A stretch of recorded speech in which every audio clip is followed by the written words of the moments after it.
hola, bienvenidos a otro capítulo, otro episodio de Pastor Talks.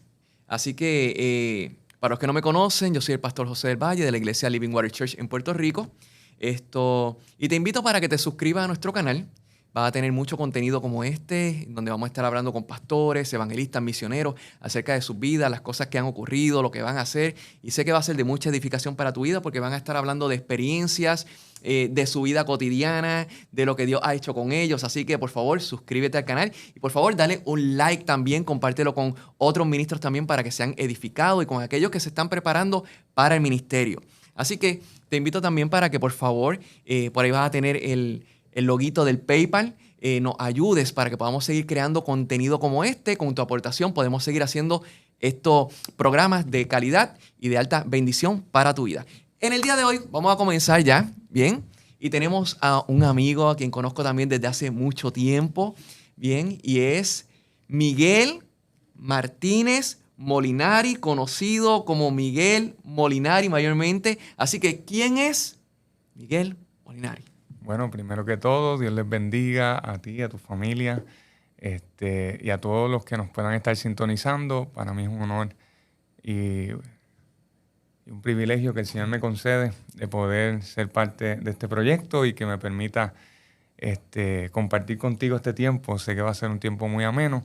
Pues mira, hablar de mí es, como te decía, tras bastidores, es un poco difícil para mí. Yo puedo hablar de todos los temas habidos y por haber, pero a la hora de hablar de mí, maybe gagué un poquito. Así que me disculpan. Tengo un problema de toda la vida, es que mi cerebro va más rápido de lo que va mi lengua, y por eso pues lo disimulo bien y pues trato de hablarlo A 1000 por hora. Pausado, porque si voy a la velocidad de mi cerebro, créanme que la lengua estuviese bien trabada. Pero en pocas palabras, pues Miguel Martínez Molinari es un papá, un esposo, un hijo y dirían otros por ahí, siervo del Señor, porque decirlo yo de mí mismo como que no se escucha muy bien, pero pues somos siervos del Señor y queremos pues hacer la voluntad del Señor. Amén, amén. Mira, tú eres mayormente conocido por ser evangelista. Amén. Pero para llegar a ser evangelista, primero tienes que haber aceptado a Jesucristo como tu Salvador. That's right. ¿Cómo fue ese encuentro con Cristo? Pues mira, tengo el privilegio que he escuchado a mucha gente que no ha sido criado en un hogar cristiano decir que nosotros, los que hemos nacido en un hogar cristiano, pues tenemos un privilegio. Y créanme que es así, aunque mis padres no son perfectos. Mis padres, mi mamá, aunque desde pequeña siempre escuchó del Señor, mi papá no. Mi papá se convierte ya en su juventud, antes de casarse o más bien ya casado con mi mamá. ¿Qué te podría decir? Desde que estoy bien pequeño y tengo uso de razón, pues siempre estuve muy afín con la iglesia, con el evangelio, pero no fue hasta los 9 años que tuve un encuentro con Dios, 7, 8, más o menos por allí esa edad, que tuve un encuentro con Dios, en el cual, mientras jugaba el culto con mis hermanos, yo vengo del tiempo... O sea, estaba en tu casa. En mi casa. Vengo del tiempo donde lo que veíamos en la iglesia lo hacíamos en la casa. Uh-huh. Tomábamos las loncheras de metal que venían con los termos. Le sacábamos los termos, obviamente, pero pues era la batería, la pandereta, eran los platillos y el hamper, el cesto de ropa, lo virábamos y ese era nuestro púlpito. Wow. Pues éramos 3 hermanos. Tengo una hermana mayor y tengo un hermano menor, pero para ese tiempo los que dormíamos juntos éramos mi hermano mayor y un hermano menor, porque tengo 2 menores y 2 mayores. Y mientras jugábamos al culto, recuerdo haber estado, que me tocaba predicar en ese día. O sea, porque nos turneábamos, hasta recogíamos ofrendas. imagínate. Eso estaba excelente, sí. Recogíamos hasta El servicio ofrenda, completo, todas las facetas. todas las facetas, predicación, cánticos, oración, ministración.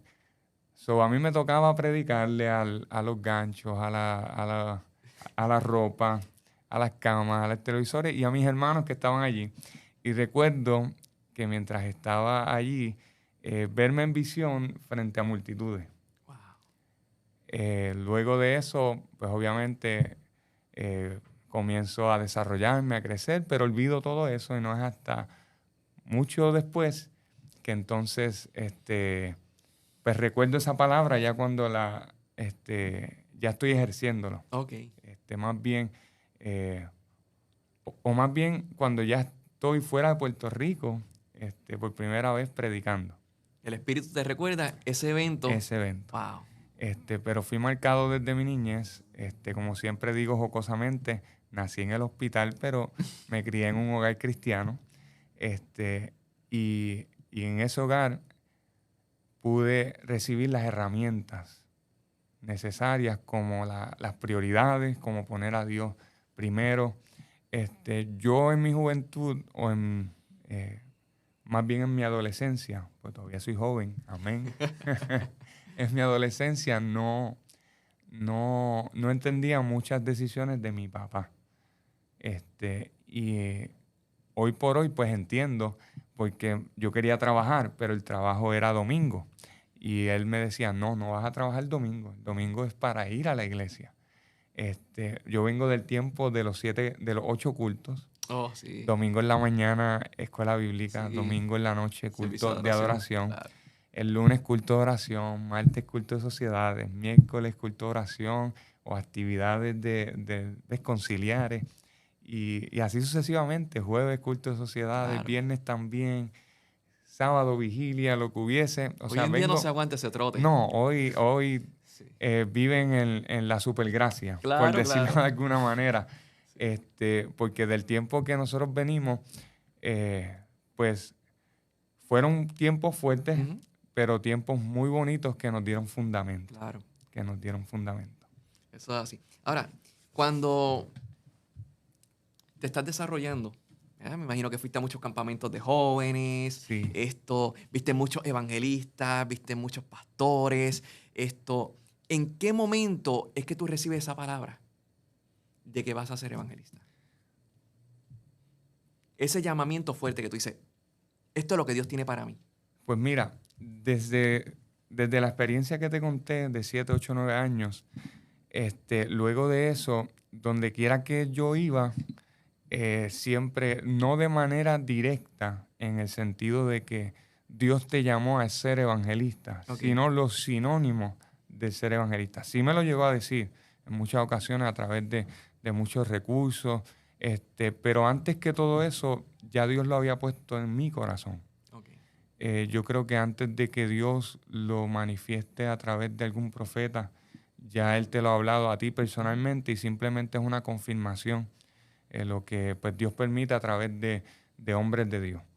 Entonces, ese llamado que yo recibí en la intimidad de mi cuarto con mis hermanos fue el mismo llamado que Dios me recordaba o me decía, para esto te llamé, vas a ser como trompeta, te voy a llevar a tales lugares. Cosas bien específicas que le oí, aunque lo ejercía de una manera, porque tengo el privilegio de que desde los 11 años tuve mi primera experiencia de predicación. ¿Dónde fue eso? Fue en la iglesia donde me congregaba, en un retiro, que había más predicadores invitados incluso. Intimidante. Y entonces, viendo el arca del pacto que tienes aquí al frente, fue el arca del pacto el tema que yo utilicé. Qué bien. Sus dimensiones, la madera, todo lo que se usó. Para una primera prédica yo creo que me fui muy, muy profundo. Claro. Créanme que no tenía ninguna estructura en cuanto a cómo hacerlo, pero tenía tanta pasión y tanto deseo por hacerlo, porque me lo habían delegado, que yo busqué en los diccionarios bíblicos que tenía mi papá. Yo busqué, para ese tiempo, yo creo que en casa no había ni internet. No en esos Y, tiempos. y había Ahora están una... bendecidos con esto. Sí, no. Y había una computadora en casa de esas ortodoxas, con la torre y el monitor heavy. Y recuerdo haber utilizado hasta la enciclopedia en carta, que yo creo que eso ya ni se Wow. usa, Sí. no sé si existe todavía, Yo creo que no. para pues, tomar varios datos de cosas que me surgían y comencé a escribirlo. Y tuve esa experiencia tan amena cuando lo compartí. ¿Por qué? Porque lo hice con lágrimas en mis ojos. Y recuerdo que una joven de la iglesia, que hoy es pastora, me dice, porque me decían de cariño Miguelito. Los Ok, bien cercanos son los únicos que me llaman así. Porque todos los demás me llaman Molinari y no me molesta. Pero los bien, bien, bien cercanos que me conocen desde bien pequeño me dicen Miguelito. Y ella me dice, Miguelito, quiero decirte algo porque tuvo un pastor o una pastora que siempre me dijo, cuando tú veas llorar a alguien mientras está predicando, ese va a ser un predicador. Y me dijo eso, yo tenía 11 años. Luego de eso, pues obviamente comencé a tomar más participación. Nunca he tomado clases de música ni de canto, pero para la gloria del Señor, pues entono un poco, canto y toco pues varios instrumentos, porque dentro de mi desarrollo en la iglesia, donde hacía falta pues algo, ahí yo llenaba te ese hueco, acomodabas. Ok, me acomodaba y el Señor me enseñó. claro, claro. Entonces, La disposición y el Señor pone el talento entonces porque pues, exactamente, el Señor fue el que puso el talento, sí había disposición, había la necesidad y siempre que la había, pues determinábamos, pues no sé hacerlo, pero si me enseñó a tocar esto, me va a enseñar a y Dios tocar aquello. multiplica el talento. Exactamente.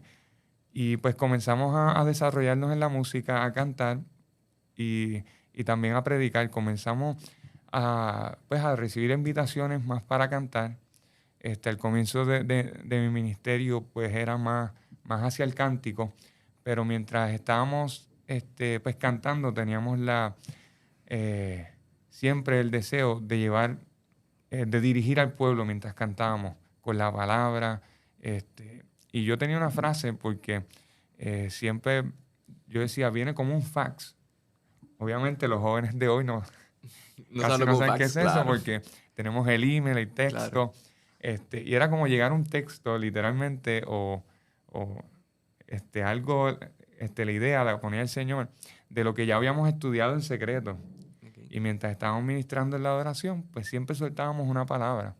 Pero luego de eso, pues fue transicionando, que pues al punto de que ya yo no canto, más que pues en las administraciones de vez en cuando que digo, pues toquen tal canción y Lo mientras acompañas, claro. exacto. Pero fue algo que no me di cuenta, fue algo que comenzó a suceder y pues comenzamos a predicar más, a llegar a más lugares y pues luego, como te decía ahorita, en el 2014, si mi mente no me es infiel, 2013 y 2014 fueron los 2 años donde por primera vez salgo de Puerto Rico a ministrar. Y no es hasta que estoy parado en el púlpito, parado en North Carolina, en una de las iglesias de las Asambleas de Dios allá en Spring Lake, Capilla Cristo Redentor, que en ese entonces eran los pastores Soltren, hoy en día son los pastores Maldonado que están al frente de la iglesia. Esa iglesia estaba repleta. Y cuando me entregan la parte, que tomo el micrófono, que voy a saludar, allí llegó el flashback.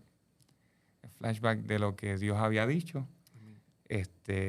Ya llevaba bastante tiempo predicando aquí en Puerto Rico, en muchos lugares, evangelizando, sirviendo en la iglesia, porque creo que los ministerios del evangelista, del pastor, del maestro, del apóstol, del profeta, son ministerios, como dice Pablo, que son para la edificación Amén. del cuerpo de Claro. Cristo. No hay tal cosa como un ministerio itinerante en su totalidad. Sí lo va a haber, en el sentido de que de que el evangelista tiene su función fuera de la iglesia local, pero también tiene su función en la iglesia local. Claro. Y pues, como tiene su función en la iglesia local, pues yo siempre tuve eso bien claro y servía en la iglesia local. Sirvo en la iglesia local. Amén. Eso es sumamente Todavía importante. me apasiona servir en la iglesia local porque son los testigos del llamado de Dios a mi vida. Claro. Amén. Amén. Te pregunto, en todo este tiempo, ¿verdad? Y yo sé que lo que nos están viendo también, quizás ahora con esta pregunta comiencen a pensar también, uno va viendo diferentes tipos de predicadores y evangelistas y siempre uno tiene unos favoritos. Que uno dice, yo quisiera volverlo a oír predicar, o llega hasta donde va a haber una campaña, donde va a estar él predicando, porque tienen unas giras tan grandes que difícilmente uno los pueda ver. Yo tengo los míos de mi momento de desarrollo, que digo, wow, eso me impactaron a mí mi vida, me hicieron desear que Dios me usara como Dios lo usaba a ellos. Amén. ¿Cuál es ese evangelista que tú dices, cuando lo vi, yo dije, Dios mío, yo quiero que tú me uses así? Pues mira, desde bien pequeñito recuerdo verlo y escucharlo. Yo me desarrollé en mis primeros años, y siempre tengo que hablar de esto porque para mí es importante. En mis primeros años, desde ser un bebé hasta mis 7, 8 años, que entonces es que paso a una iglesia Carlajas, yo me crié en la iglesia de Dios Pentecostal MI de San Germán Pueblo, que para mi tiempo era la sinagoga en San Germán. Okay, sí.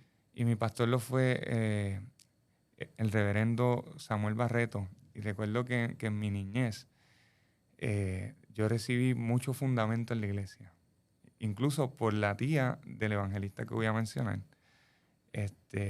porque esos fueron mis fundamentos, o sea, la escuela bíblica, y me dirijo a los maestros, a los que bregan con niños, con juveniles. Ustedes tienen una labor sumamente importante. Uh-huh. Yo creo que más importante que los mismos maestros de adultos, que los mismos... ¿Por qué? Porque un niño que tú puedas alcanzar en tu niñez va a ser un niño que va a servirle al Señor toda la vida. Uh-huh. Y pues muchos de nosotros hemos olvidado eso, y es algo que no debemos dejar a un lado. O sea, hoy nos hemos dado cuenta y queremos como que retroceder el tiempo para alcanzar a esos niños y pues quitárselos de las manos al sistema, a todas estas ideologías extrañas. Pero pues es que abandonamos una plataforma muy importante. Un sector. Y era la educación a los niños. ¿Y por qué lo digo? Porque desde ese momento fue que comenzó mi pasión por la palabra, mi pasión por adorar al Señor, mi pasión por servirle al Señor. Entonces, cuando pues pasa el tiempo, comienzo a ver este predicador joven, que todo el mundo conoce, que es el hermano Roberto Lugo, evangelista Roberto Lugo. Incluso no fue el único evangelista. Yo le cuento esto a él porque tengo la dicha de que muchos años luego, pues, tener una relación con él, que fuera mi mentor, que sea mi mentor, más bien, y pues trabajar junto con él. Eso es un privilegio que el Señor me concedió. Definitivo, seguro. Pero desde pequeño lo vi. También al pastor Rafael Vázquez, uh-huh, que fue un líder siempre dentro de mi organización. Hoy día es mi pastor, y ha sido mi mentor desde hace mucho tiempo.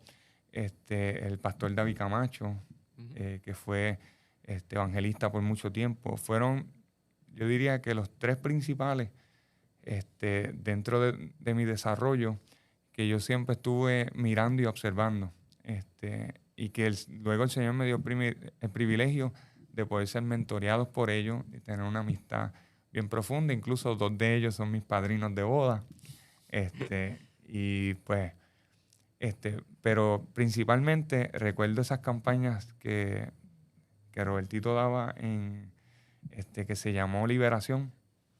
Y recuerdo una ocasión que mis papás no podían ir, ningún joven de la iglesia iba o me podía dar recoger y para llevarnos hasta allá, hasta Sabana Grande, donde él lo hacía. Y recuerdo que busqué la manera de sintonizar porque mi deseo era participar del evento de liberación porque era un momento donde uno recargaba fuerza, donde uno era ministrado, pero también muchas vidas recibían a Cristo. Y pues recuerdo en una ocasión estar en mi cuarto y pues estar triste porque no tenía cómo llegar, pero conseguí un radio y lo prendí y comenzamos a sintonizarlo. O sea que siempre hubo ese anhelo por servir al Señor, por buscarlo. La agenda se empieza a llenar. Cuando empiezas a predicar, Dios te comienza a usar y la gente comienza a ser impactada por la palabra que Dios está depositando en tu vida. Comienzan a correr las invitaciones. Pero tú tienes que sacar tiempo para ti. That's right. ¿Qué tú haces en tu tiempo libre? En mi tiempo libre, literalmente nada. No, literal, muchas veces llegaba de compromisos a principio que no tenía mis hijos, porque ahora, como comenzamos la entrevista o el podcast, dije que era papá, que era esposo. Pues al comienzo del matrimonio, pues no estaban los nenes. Mi hijo Nathan Eli, de 2 años y medio, y mi princesa hermosa, Micaela Isobel, de 6 meses, no estaban. Y entonces, cuando llegábamos de esos fines de semana bien ajetreados, porque era jueves, viernes, sábado en la mañana, sábado en la noche, domingo en la mañana, llegábamos ya domingo en la tarde a la casa y literal, mi esposa me decía, ¿por qué no te vas a bañar? Y yo, no, necesito despejar todo. Me sentaba literalmente a hacer nada. Pero en mi tiempo libre, fuera de esos días de compromiso que uno llegaba sumamente cansado y explotado, como decimos acá en Puerto Rico, me gustaba leer, y me gusta también ver atletismo. Okay. Fui atleta por 15 años. Me desempeñé en el evento de 800, 400 Uf. y los 200 metros, aunque mi entrenador no me dejó competirlo, aunque pues los llegué a correr. En mi tiempo libre yo hacía, en pasado, cardio. Estamos tratando de ver cómo volvemos a tomar ese tiempo de hacer ejercicio porque es muy bueno, hay muchos beneficios, etcétera. Te pregunto, ahora que habla, ¿verdad? Del atletismo, nos vamos a la Biblia. En la Amén. Biblia tenemos el ejemplo de Pablo. Y Sí. Pablo comienza a hablar, mira, el atleta hace esto, hay una carrera y el que llega y todas estas cosas. Como atleta, ¿verdad? Que estuviste en pista y campo. Pensamos entonces, si nos vamos a la Biblia, en el apóstol Pablo. Y el apóstol Pablo habla acerca de esta carrera que tenemos que ganar, habla acerca del que se queda, del que la logra alcanzar y un sinnúmero de cosas. Y no sé, ¿verdad? Habla hasta de la nube de testigos y los que están allí, todo eso. ¿Cómo la experiencia de haber sido atleta? ¿Cómo tú visualizas esa parte cuando Pablo lo habla? ¿Cómo la interpretas? ¿Cómo la llevas? Pues mira, siempre que miro, Pablo habla en sinnúmero de ocasiones y se refiere al caminar con Cristo como la carrera de un atleta.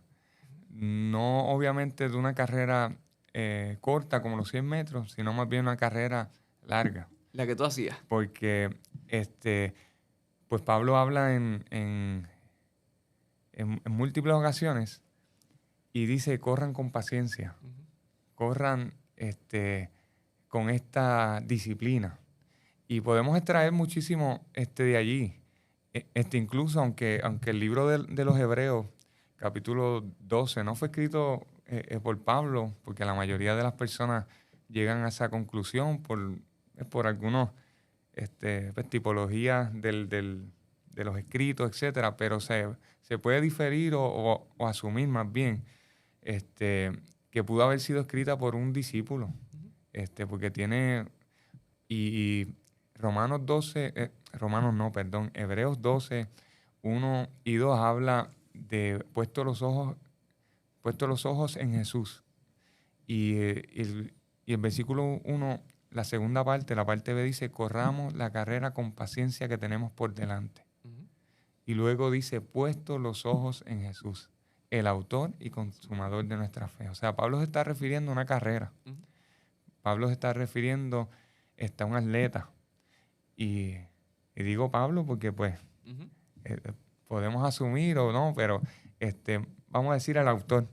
El autor de los Hebreos se refiere pues a una carrera y luego automáticamente dice, puesto los ojos en Jesús. Cuando miramos, por ejemplo, en la carrera de los 100 metros, vemos que hay, la mayoría de las pistas tienen de 8 a 10 carriles. Okay. En Puerto Rico tienen 8. Y todos están parados en un mismo lugar que se llama la salida. Y luego de eso, pues el juez de salida da unos comandos donde el atleta sabe que tiene que pues, asumir una posición de estar listo y a sus marcas, que son los 2 comandos, a sus marcas, que todo el mundo va a la marca donde va a partir a correr. Listo, pues asume una postura donde está presto para cuando suene el disparo arrancar a correr. Y de allí yo puedo extraer, porque cuando vamos al griego que se escribe en la carta de los Hebreos, para puesto los ojos, viene del griego aforao, que significa la atención no dividida. Y nosotros, el autor lo que está diciendo es que nosotros tenemos una meta y nuestra atención no debe estar dividida en que si tengo compañeros al lado que van a correr la misma carrera que yo, no está mirando alrededor, sino que están sus ojos fijos directamente a la meta. Enfocado. Y cuando está enfocado y cuando el juez de salida dice dar el disparo, pues yo sé que tengo participantes a mi lado, por no decir competidores. Tengo otros participantes a mi lado, pero mi mirada está fija en la meta. No está dividida, porque si me pongo a estar mirando al que está a mi lado, ¿afecta pues, tu carrera? No voy a estar listo y va a afectar mi desempeño desde que salgo hasta que termino.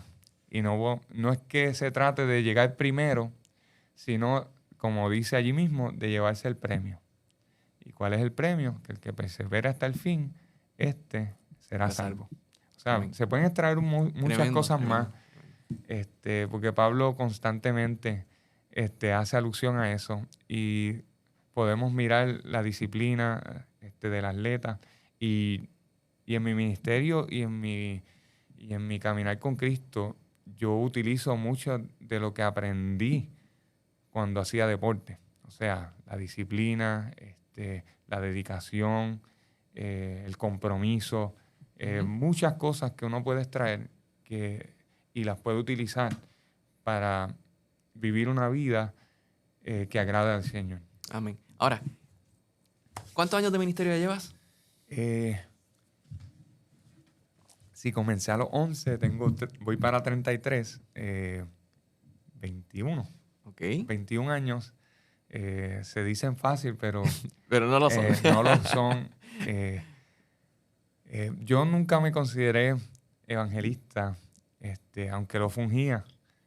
Siempre como que le oí, en el sentido no malo, sino de la responsabilidad.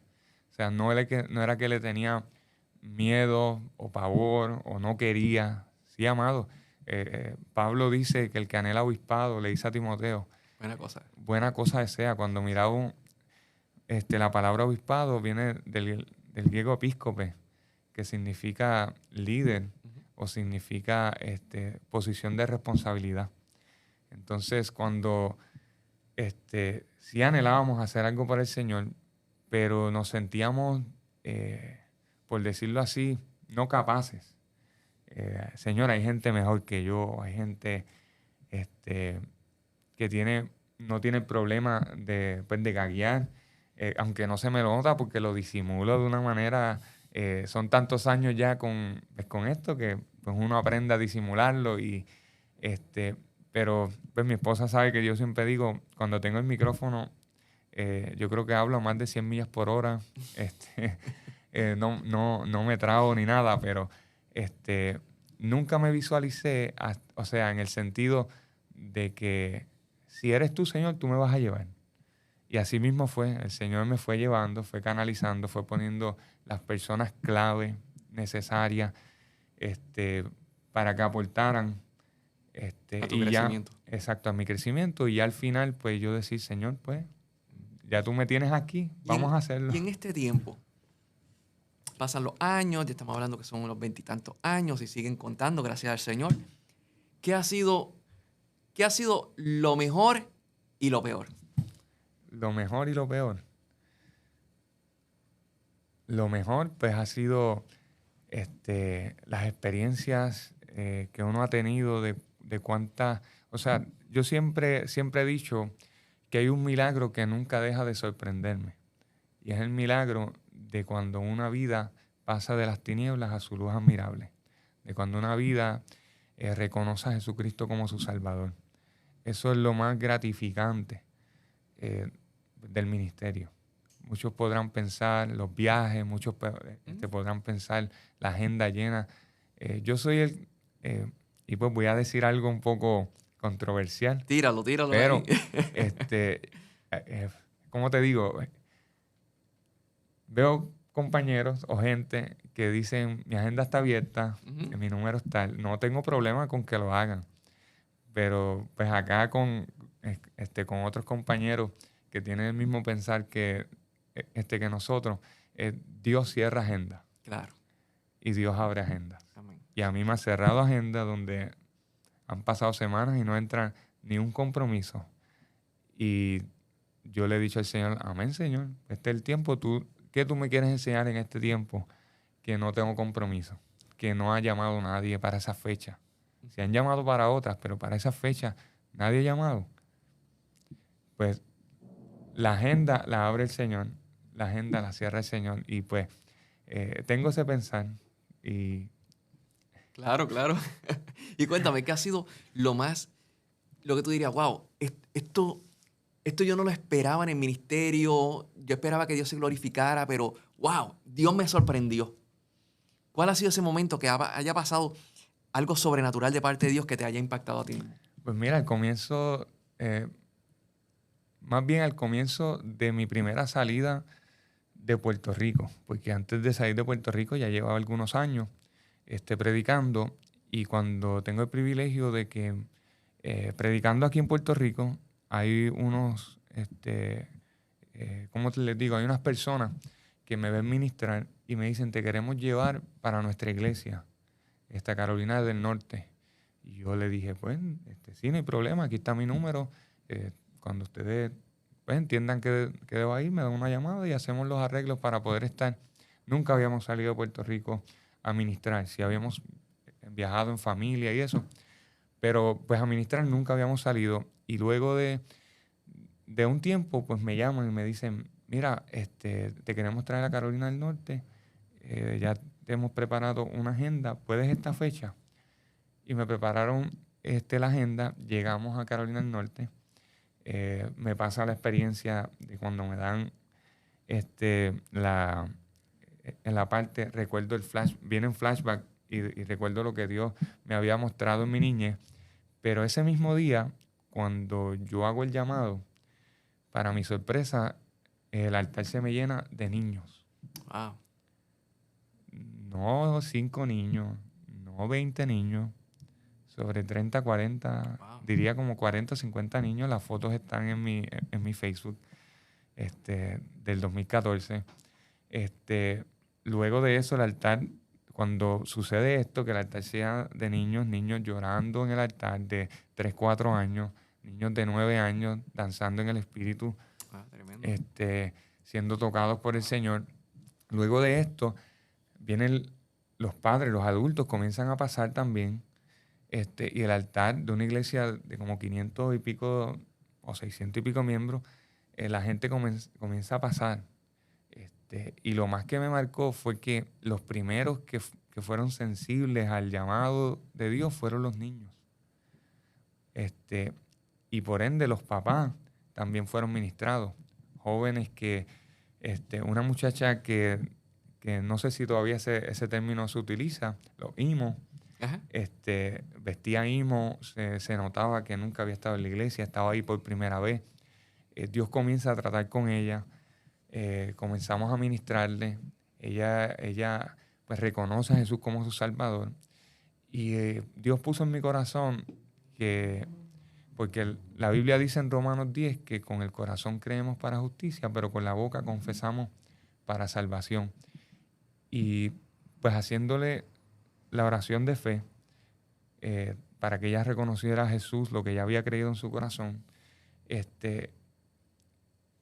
sentí añadirle a la oración y decirle, y que como señal tú me bautices con tu Santo Espíritu. Y así mismo sucedió. Esa muchacha que nunca había pisado la iglesia, que nunca había tenido una experiencia, yo creo que en la iglesia, en ese momento ella sintió las caricias del Espíritu, comenzó a danzar, y fue una experiencia sumamente gratificante ver niños venir a los pies de Cristo, porque yo soy testigo de eso. No dijo ahorita que aunque yo nací en un hogar cristiano, no, nací en el hospital, pero me crié en un hogar cristiano. Yo tuve que aceptar a Jesús como mi Salvador. O sea, hubo ese momento en que yo tuve que decir, o lo sigo llamando el Dios de mi papá y de mi mamá, o lo comienzo a llamar mi Dios. Uh-huh. Y llegó ese momento a mi vida donde yo tuve que aceptar a Jesús como Salvador. O sea, no importa que nosotros hayamos crecido en un hogar cristiano, va a llegar ese momento a nuestra vida donde nosotros tenemos que decidir si queremos seguir a Jesús o no. Eso es así. Naciste en el Evangelio, te comenzaste a desarrollar en tu congregación, dedicaste tu vida a Cristo. Pero llega un momento que a todo el mundo le llega. Y muchos de los que están viendo ahora mismo se van a identificar. Y van a decir, yo quiero saber cómo él manejó esta situación. Te enamoraste.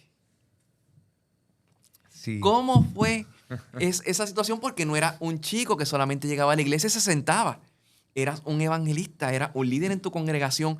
¿Cómo manejaste esta situación del noviazgo? ¿Cómo fue esto? ¿Cómo ella también, si ella sabía desde el principio que tú eras evangelista, cómo asimila esta situación del llamado que te iba a tener? Cuéntanos un poco de eso. Pues mira, eso es bien, ¿cómo podríamos describirlo? Bien raro, porque yo llego a la iglesia de la otra iglesia donde estaba, porque mis padres pues hacen casa acá en Lajas, y pues nosotros nos comenzamos a congregar en la iglesia del pueblo de Lajas, la medida del pueblo de Lajas Pueblo, y nunca me había fijado, o no tengo recuerdos de ella cuando yo llegué, porque ella también, mi esposa Yanis Tomei, también es de la misma iglesia. Okay. Allí fue que la conocí. Sí tengo recuerdos de haberla visto pequeña una que otra vez, pero de haber interactuado con ella, porque ella es 3 años menor que yo. Entonces, cuando ya ella está en intermedia, casi, y yo pues entrando a high school, pues allí es que yo la recuerdo, y bien gracioso, ella me dice, cuéntalo, siempre que... Porque para mi tiempo había lo que era el MSN Messenger. Ok. Entonces, y estaba comenzando a salir MySpace. Entonces, pues estábamos hablando y yo le escribo o le comenté en una foto o algo que tenía piernas de voleibolista. Y por ahí comenzamos a hablar. Y pues, te fuiste por la parte del deporte, que es lo que te... Claro, del deporte. Entonces comenzamos a hablar. Ya ella me conocía, obviamente. Ella después me dice que pues, le parecía un chico bonito, etcétera. Entonces, nada, pasó el tiempo, comenzamos a hablar. Me dijo que no varias veces. ¿De verdad? Sí. ¿Se dio puesto? Sí, ella se dio puesto. No, creo que fue una vez nada más. Okay. Porque vamos a preguntarle a Dani, yo creo que se está tratando de tirar la toalla. Muy tradicional, pues le pedí que fuese mi novia un 14 de febrero. Okay. Y ella pues no le gustaba la idea y me dijo que no. Oh. Pero Yo creo que nunca hemos dicho eso así en un podcast o live. Eso es primicia para ti y para todos. Pero luego de eso, pasó el tiempo, como al año o año y algo, pues nos hicimos novios y luego pues comenzamos a relacionarnos. Yo salía mucho y ella en muchas ocasiones quería acompañarme, pero pues yo siempre tenía una filosofía, tú pues somos novios nada más, quédate en la iglesia y yo pues me voy a ministrar. Y no fue hasta que pues, los últimos meses de, de noviazgo, antes de entrar pues, a lo que fueron nuestras nupcias, pues yo le dije, pues mira, ven, acompáñame para que la gente te vaya conociendo, porque aunque tengo redes, no soy mucho de redes. De publicar, sí, sí. Sí, de publicar. No tengo mucho tiempo para eso, aunque tengo muchos amigos ministros que me dicen, Miguel, comparte contenido, haz contenido, porque el contenido que está abarcando las redes sociales es un contenido que no es bíblico, que está alejado de la verdad bíblica, y tú tienes palabra, tú tienes hazlo. Y pues estoy tratando de tomar el consejo pues, y pensar algunas cositas para hacer contenido, pero pues con 2 hijos es un poquito, Claro. un poquito cuesta arriba, pero allí vamos. Eso es así. Ahora, los tiempos van cambiando. Uh-huh. Y el método de evangelismo también se tiene que ajustar a los tiempos. ¿Cómo tú comparas el evangelismo que se hacía hace 15, 20 años atrás al evangelismo de ahora? Excelente pregunta. Gracias. A mí me apasiona lo que es el evangelismo. Inclusive pertenezco a un ministerio para eclesiásticos que es de servicio a la iglesia, que es la Liga Bíblica de Puerto Rico, donde encontré dónde hacer ministerio. Por un tiempo determinado, pues hice ministerio solo, pero luego entendí que había ministerios que ya estaban ya haciendo esto, que yo me podía unir, y por eso pues dejamos lo que era la estructura de nuestro ministerio y nos unimos a otra, y donde me he desarrollado mucho más, donde pude afinar las verdades bíblicas en cuanto al evangelismo. Y me preguntabas acerca de cómo lo veo de antes y ahora. Uh-huh. Hay algo que tengo que resaltar, y es que Dios no unge métodos ni unge estrategias. Dios unge hombres y mujeres dispuestos a hacer su voluntad. Amén. Por lo tanto, las estrategias Dios se las va a dar cuando nosotros estamos alineados a Él. Dios va a dar las estrategias y vamos a ver resultados. Si a fulano de tal le funcionó tal estrategia, tal movimiento, no quiere decir que a mí me va a funcionar. Claro. Si para los 80 funcionó un estilo, quizás para ahora, el 2024, quizás no funcione, quizás sí. O sea, pero a lo que voy, cuando miramos la Escritura y el evangelio que practicó, o el evangelismo que practicó Jesús, fue un evangelismo personal. Y puede sonar cliché lo del evangelismo personal, pero cuando vamos a las estadísticas, y sí, amado, es importante que vayamos a las estadísticas porque nos da un norte donde nosotros estamos como iglesia. Si no, en la Biblia no hubiese un libro que se llame Números. O sea, a Dios le interesan los números. No vamos a ciegas. No vamos a ciegas. Y cuando miramos cómo las personas llegan a Cristo, podemos poner diferentes renglones. La radio, la Biblia, el trabajo pastoral, los podcasts, una predicación, una cruzada, diferentes tipos de estrategias o de herramientas para alcanzar la gente. Y al final, dejamos para el final los parientes y los amigos. Vamos a notar que la gráfica se dispara cuando llegamos a parientes y amigos, por 2 simples razones. Y las estadísticas dicen que el 80%, el 79.6%, casi el 80% de los que llegan a Cristo llegan por parientes o amigos. Lo que esto nos deja claro es que cuando nosotros nos relacionamos con la gente puede ver dos cosas de nosotros. Número uno, el testimonio de obediencia. ¿Cuál es ese testimonio de obediencia? Aquella persona que toda su vida se la ha dedicado al Señor, se ha apartado de los placeres, de todo lo que ofrece este mundo para vivir una vida que agrada al Señor. Es un testimonio de santidad que cuando llegan las oportunidades para sacar beneficio no miente, sino que cuando tiene esas oportunidades dice la verdad, a pesar de que va a perder quizás ingresos, a pesar de que va a perder oportunidades, simplemente porque es íntegro, porque es de una sola pieza, porque tiene carácter, porque quiere ser fiel al Señor. Entonces, cuando miramos ese testimonio de obediencia le dice a las personas, verdaderamente hay un Dios. Porque mira, pudo tener la oportunidad de mentir para obtener beneficio y no lo hizo. El testimonio de vida. El testimonio. Y número dos, el testimonio de desobediencia. ¿Cuál es ese? El que la persona se arrastró toda su vida en el pecado, hizo y deshizo, pero luego tiene un encuentro con Cristo y tiene un testimonio increíble de un cambio del cielo a la tierra, un cambio de 180 grados, donde los que lo conocían, las personas cercanas, pero si esto era un hijo del diablo, ¿cómo es posible? Tiene que haber verdaderamente un Dios para que fulano o sutano hayan cambiado. O sea que por esas dos razones, los parientes y los amigos van a conocer a Cristo.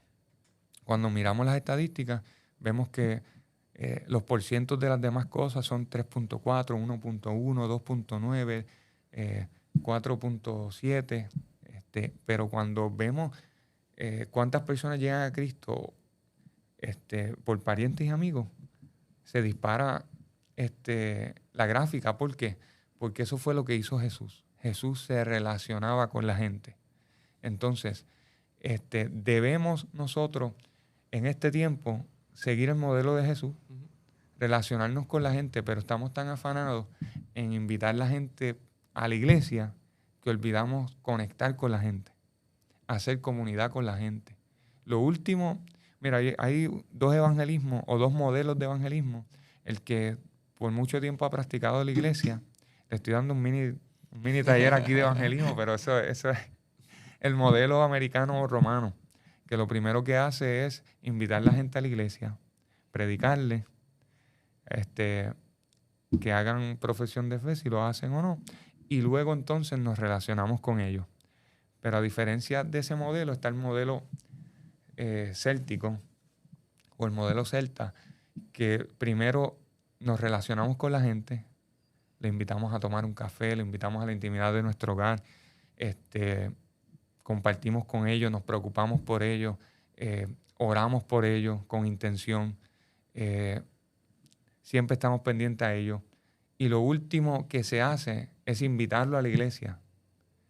Y lo último es que ya cuando hemos hecho comunidad con ellos, ellos dicen, pues si esto es la iglesia, pues yo voy.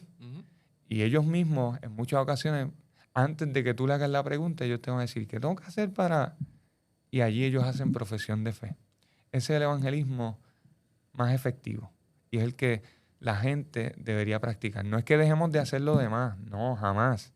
Hay que salir a las calles porque va a haber gente que Dios va a alcanzar cuando ponemos 4 bocinas, 3 micrófonos, claro, guitarra, bajo, batería.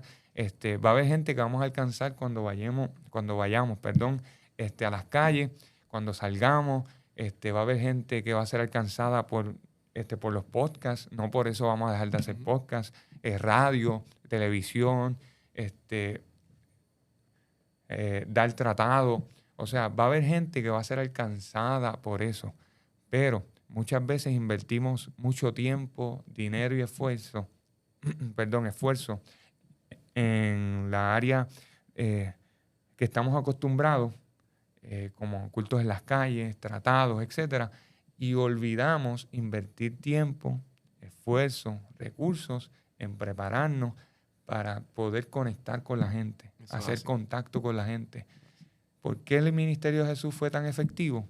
porque Jesús conectaba con la gente. Se sentó en la casa de los pecadores, se sentó a comer con Zaqueo, se sentaba en casa de Lázaro, de Marta y María.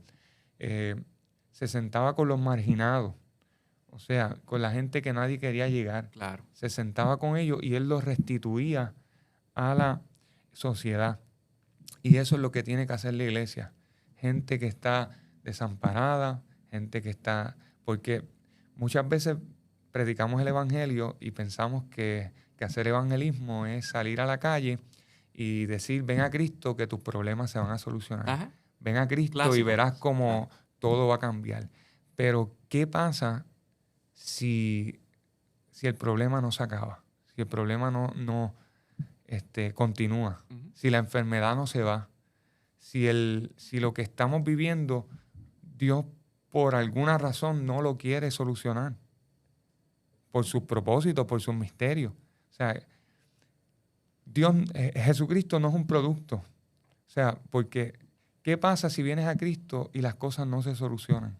¿Qué pasa si vienes a Cristo y la enfermedad no se va? ¿Qué pasa si vienes a Cristo y sigues en crisis? O sea, y ahí es que nosotros le creamos crisis a muchas personas porque tienen surge una decepción. Surge una decepción porque tienen un evangelio incorrecto. Claro. Eso se le no es el presentó de la evangelio. manera incorrecta. Exactamente. Porque el evangelio, a pesar de que Dios como me sane o no me dicen, sane. eso fue un producto engañoso. Exacto. Porque a pesar de que Dios me sane o no me sane, Él va a estar conmigo. Él va a estar cuidándome. Él va a estar allí a mi lado. Entonces, cuando entendemos eso, nosotros allí entonces podremos ser más efectivos e intencionales, porque el evangelismo es intencional. El evangelismo es intencional. Debemos salir intencionalmente a relacionarnos con la gente, a tener contacto con la gente, porque cuando tenemos contacto con la gente, mira, incluso cuando hemos dado entrenamientos de este tipo, pastores nos han dicho, es que a mí no me ganó el pastor, a mí me ganó un hermanito de la iglesia que me enseñó a orar, me enseñó a testificar, me enseñó a escudriñar la escritura, me enseñó a hacer tantas cosas que cuando ya él entendió que yo estaba listo, él me dijo, lo que yo hice contigo, hazlo con alguien más. Eso es discípulo que hace discípulo. Lo que le dijo Pablo a Timoteo en su primera carta, si mi mente no me es infiel, o en la segunda carta, perdón, capítulo 2, versículo 2. Te encarezco que busques hombres fieles que sean idóneos para enseñar también a otros. O sea, Pablo está diciendo, lo que aprendiste de mí, esto encarga a hombres fieles que sean idóneos para también enseñar a otros. Nuestra misión es que podamos hacer discípulos. Y quiero cerrar con esto, porque muchas veces en las iglesias locales, en las organizaciones, segmentamos lo que es evangelismo, discipulado y misiones. Pero ¿sabes qué? Las tres cosas son una. Y son el mandato, son la gran comisión. Lo vemos en Mateo 28. Cuando lo miramos, Mateo 28, capítulo 28, perdón, versículos 18 al 20, que dicen, toda autoridad me es dada en el cielo y en la tierra, por tanto, ir y hacer discípulos a todas las naciones. El imperativo no es ir, sino hacer. Ese es el imperativo. Y lo que eso quiere decir es, mientras vayan, hagan discípulos. O sea, mientras ustedes vivan, mientras ustedes hagan su vida cotidiana, hagan discípulos. O sea, lo que eso quiere decir es que en todo momento Dios nos va a dar el escenario, la plataforma para poder compartir nuestra fe. ¿Cómo lo vamos a hacer? Jesús da la respuesta. O sea, después que los vas a bautizar, pero en versículo 20 dice, y enséñenle estas cosas que yo os he mandado, y tengan por seguro que yo estaré con ustedes hasta el fin de los tiempos. La promesa está. Tiene autoridad, porque Él lo dijo, toda autoridad me es dada. Vayan, mientras vayan, hagan discípulos.